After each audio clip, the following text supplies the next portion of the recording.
Hello engineers, Radhe Radhe. So engineer, welcome back to our YouTube channel. So engineer, मैंने पिछला video में just auto का 7 number law मतलब रंग तक मैंने बताया था। ठीक है, आज के इस वीडियो में मतलब 7 नंबर से ही रंग से शुरू करते हैं। ठीक, ऑटो के लॉजिक में क्या क्या होता है उन सभी चीज़ों को क्लियर करेंगे। ठीक, वहाँ से स्टार्ट किया था, अभी फिलहाल यहाँ पे समझते हैं। ठीक, let's come to the point. जो ये 7 नंबर लॉजिक है, रंग है, ठीक, उसका कहना ये है कि मान लीजिए ये इक्वल ब्लॉक है। अगर दो के बराबर सीक्वेंस है, देन कंडक्टर एक्टिव है। अगर बाईपास की बीट कंडक्टर एक्टिव है तो मूव करेगा किस में, सीक्वेंस में 3 मूव करेगा। बाईपास भी करेंगे ना, तो ये बाईपास मतलब एक ऐसे डेमो के लिए दे रखा हूँ कि मान लीजिए C1 एक्टिव नहीं है तो बाईपास वाले से काम हो जाए। ठीक, तो यहाँ से कॉन्ट्रेक्टर एक्टिव हुआ तो 3 नंबर में यहाँ पे चला गया। देन 3 नंबर के इक्वल हुआ, सीक्वेंस 3 के बराबर हो जाएगा। तो अगर वैक्यूम पंप ग्रेटर देन और इक्वल टू है किससे, वैक्यूम वैल्यू और वैक्यूम सेट पॉइंट। ठीक, वैक्यूम सेट पॉइंट से अब वैक्यूम वैल्यू, अगर वैक्यूम की वैल्यू जो आ रही है एक्चुअल वैल्यू, अब वैक्यूम की सेट पॉइंट मान लीजिए 10 है, 10 से अधिक और 10 के बराबर है। ठीक, 10 से अधिक या 10 के बराबर है। ठीक, तो उसमें क्या मूव करेगा, 4 मूव करेगा। अगर हम बाईपास करते हैं, ठीक, अगर मान लीजिए बाईपास वाली बीट आती है, फिर भी उसमें 4 मूव करेगा। यानी बाईपास इसलिए लगा रखा है क्योंकि मान लीजिए ये नहीं है, देन मेरा ये बाईपास वाला प्रेस करेंगे तो क्या होगा, वो 4 मूव करेगा। क्या मूव करेगा, 4 मूव हो जाएगा सीक्वेंस में। यहाँ तो समझ गए ना, वैक्यूम पॉइंट अगर 10 से अधिक है या 10 के बराबर है, देन उसमें 4 मूव होगा। फिर आगे चलते हैं तो देखते हैं कि अगर 4 नंबर का सीक्वेंस है, जो सीक्वेंस है 4 के बराबर है, देन क्या होगा कि 4 के बराबर है तो उस समय क्या हो रहा है, स्क्रैपर 1 को ऑन कर दे रहा है, स्क्रैपर 1 को ऑन कर दे रहा है। ठीक, यहाँ पे देख सकते हैं स्क्रैपर 1 को ऑन कर दिया है, यानी सेट कर दिया है। 4 मूव करेगा तो स्क्रैपर को क्या कर रहा है, सेट कर दे रहा है। नहीं तो यहाँ से क्या किया, पैरेलल M2 ड्राइव एक्टिव रहेगा। अगर मान लीजिए स्क्रैपर 1 सेट हो गया या M2 ड्राइव एक्टिव हुआ तो उसमें सीक्वेंस में कितना भेजेगा, 4 मूव करा देगा। मान लीजिए, नहीं सॉरी, 5 मूव करेगा। ठीक है, 5 जैसे ही मूव कराया, ठीक, जैसे 5 मूव कराएगा तो 5 के बराबर है आएगा, 5 के बराबर आएगा तो इसमें क्या करेगा, स्क्रैपर 2 ऑन को सेट कर देगा, स्क्रैपर 2 को सेट करेगा। उस समय या M3 ड्राइव एक्टिव है, M3 टाइप एक्टिव है तो उसमें 6 मूव करेगा। क्या मूव करेगा, 6 मूव करेगा। ठीक, और जब 6 मूव करेगा, अगर 6 के बराबर है, सीक्वेंस 6 के बराबर है, यहाँ तक 6 मूव कर दिया, 6 के बराबर है, 6 के बराबर है। ठीक, 6 के बराबर है तो होमनाइजर सेट हो गया। तो होमनाइजर जैसे सेट हुआ, M1 ड्राइव एक्टिव हो जाएगा, M1 ड्राइव एक्टिव हो जाएगा। M1 ड्राइव क्या होगा, एक्टिव हो जाएगा। जब M1 ड्राइव, सॉरी यार गलत क्यों बोल रहा हूँ, 6 के बराबर होगा। ठीक, होमनाइजर सेट हुआ, ठीक, उसके पैरेलल में क्या लगा रखे हैं, M1 ड्राइव एक्टिव हुआ तो उसमें 7 मूव करेगा। सॉरी, ठीक, होमनाइजर सेट हो गया था, M1 ड्राइव एक्टिव हुआ, 7 मूव कर दिया। अब नीचे 12 नंबर रंग समझते हैं।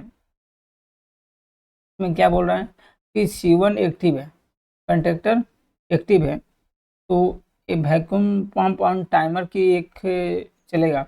कंडक्टर 1 एक्टिव हुआ तो वैक्यूम पंप का एक टाइमर चलेगा, जितना टाइम डालना चाहते हैं उसका टाइम चलेगा। तो देन जाकर वैक्यूम पंप ऑन होगा। वैक्यूम पंप कैसे ऑन होगा, कंडक्टर आया, वैक्यूम पंप टाइमर की बीट आ गई तो वैक्यूम पंप ऑन हो गया। हाँ सही। हम्म, जैसे वैक्यूम पंप ऑन हुआ, ठीक, लेस देन इक्वल टू है, वैक्यूम पॉइंट अगर 10 से कम और 10 के बराबर हुआ। देखिए मैं एक एग्जांपल में समझा रहा हूँ।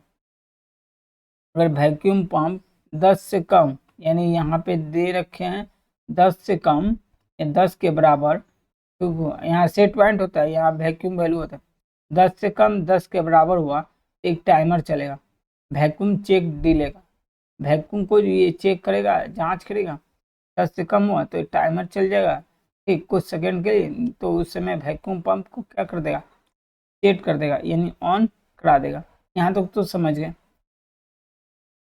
14 नंबर क्या है, मान लीजिए कि वैक्यूम सेट पॉइंट से 10 से कम 10 के बराबर हो, नहीं 10 से ज्यादा, सॉरी यार, 10 से ज्यादा 10 के बराबर हो, ठीक, वैक्यूम सेट पॉइंट क्या है, 10 या 10 के बराबर हो, 10 से ज्यादा या 10 के बराबर हो, ठीक, तो टाइमर एक चलेगा, वैक्यूम ऑफ डिलेगा।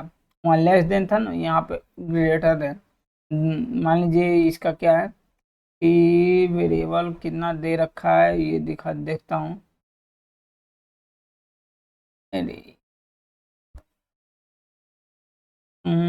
यहाँ 10 है, 10, मान लीजिए 10 से अधिक चला गया वैक्यूम वैल्यू, तो टाइमर चलेगा, वैक्यूम वैल्यू को क्या कर दिया, रीसेट करा रखा है।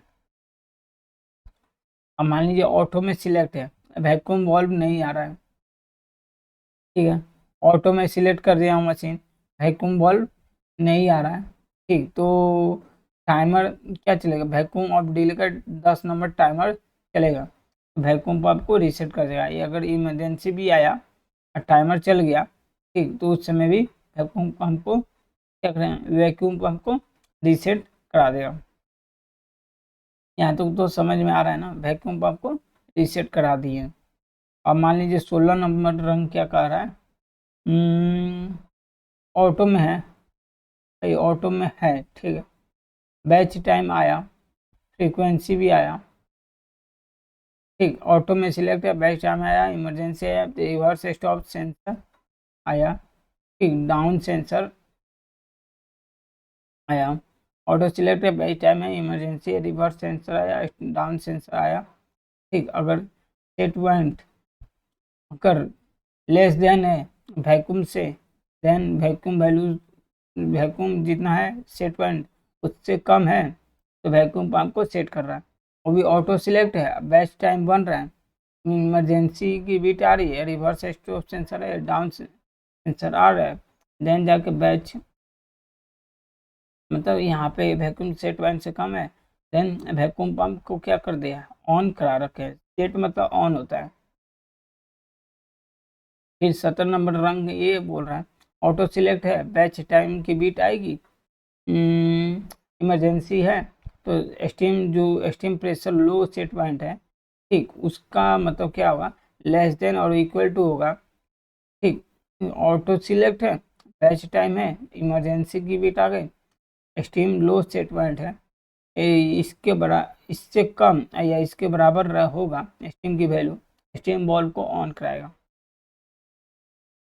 ठीक, जब स्टीम बॉल को ऑन कराएगा, ठीक, तो आपको ऑटो सिलेक्ट यहाँ पे है, अब बैच टाइम भी सिलेक्ट है, ग्रेटर है, steam pressure high greater than है और उसके बराबर है, इसका वैल्यू क्या है, 0 है,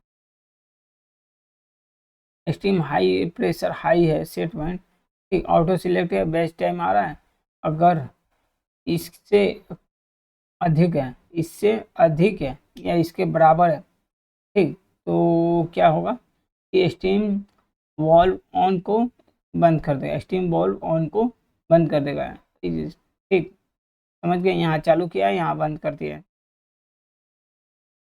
19 नंबर रंग पढ़ते हैं क्या बोल रहा है, मान लीजिए ऑटो सिलेक्ट है, ऑटो में क्या है, सिलेक्ट है, ठीक है, बैच टाइम आ रहा है, कूलिंग वॉल्व नहीं आ रहा है, ऑटो सिलेक्ट है, बैच टाइम है, कूलिंग वॉल्व नहीं आ रहा है, ठीक, लेस देन और इक्वल टू है, लेस देन और इक्वल टू है, स्ट्रीम का सेट पॉइंट से कम है, स्ट्रीम की सेट पॉइंट से कम है।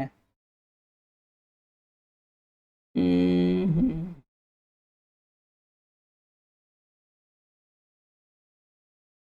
ठीक है। ऑटो सिलेक्ट है, बेस्ट टाइम है, कूलिंग वॉल्व ऑन नहीं है, स्टीम के सेट पॉइंट से मतलब कम है, ठीक है स्टीम का। तो एक टाइमर चलेगा, स्टीम ऑन डिलेगा, स्टीम बॉल ऑन नहीं है, देन स्टीम बॉल को सेट करेगा। स्टीम बॉल ऑन नहीं है तो स्टीम बॉल को ऑन करेगा। ऑटो सिलेक्ट है, अगर प्रोडक्शन हॉट टेम्परेचर से इसकी टेम्परेचर हाई है तो प्रोडक्ट चेक टेम्परेचर चेक का एक टाइमर चलेगा, जब स्टीम बॉल को रीसेट कर देगा। ठीक, यहाँ तक तो क्लियर हो गया है। हम्म,